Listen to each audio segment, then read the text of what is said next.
Respirators are not maintenance-free.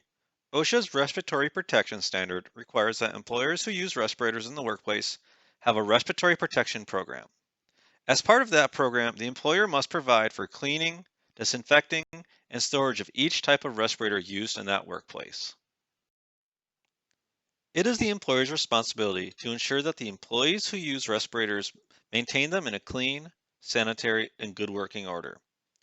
Cleaning and disinfecting must be done following the procedures outlined in OSHA's respiratory protection standard or the procedures recommended by the respirator manufacturer. The manufacturer's procedures should also be checked to see if certain cleaners or disinfectants might damage the respirator.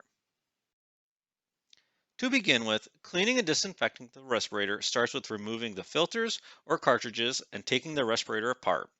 Depending on your respirator, this may include removing items such as the nose cup, headband assembly, or valve assemblies.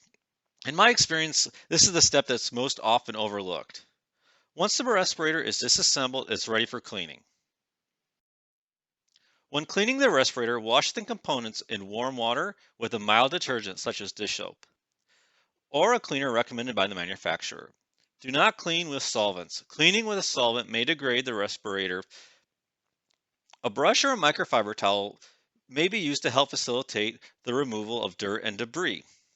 Ensure that you clean the entire facepiece inside and out, especially areas where dirt and debris might collect, such as the area where the lens meets the face seal, inside and out.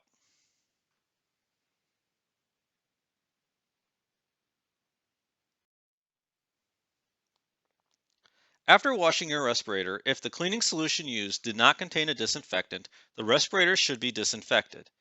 Disinfect the respirator by soaking it in a bleach solution of 1 ounce of household bleach to 2 gallons of water.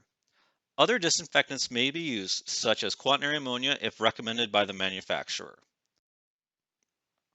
This leads us to the $64,000 question. How often do I need to clean a respirator? In short, as often as necessary. As a rule of thumb, this means that after each day of use, but more if necessary. OSHA also requires that shared respirators be cleaned and disinfected between each use, and respirators used for emergency use, such as hazmat or fire response, be cleaned and disinfected between each use. Finally, after cleaning and disinfecting a respirator, it's important that it be stored properly to protect them from damage, contamination, dust, sunlight, extreme temperatures, excessive moisture, or damaging chemicals. This can be done with a respirator-specific storage bag or similar containers. Also be sure to store them in a clean area away from the immediate work area.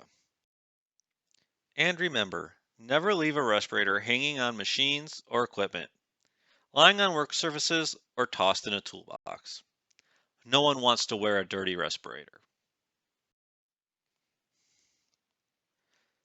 There are many aspects of a respiratory protection program. This was a brief overview of OSHA's respirator maintenance and care requirements.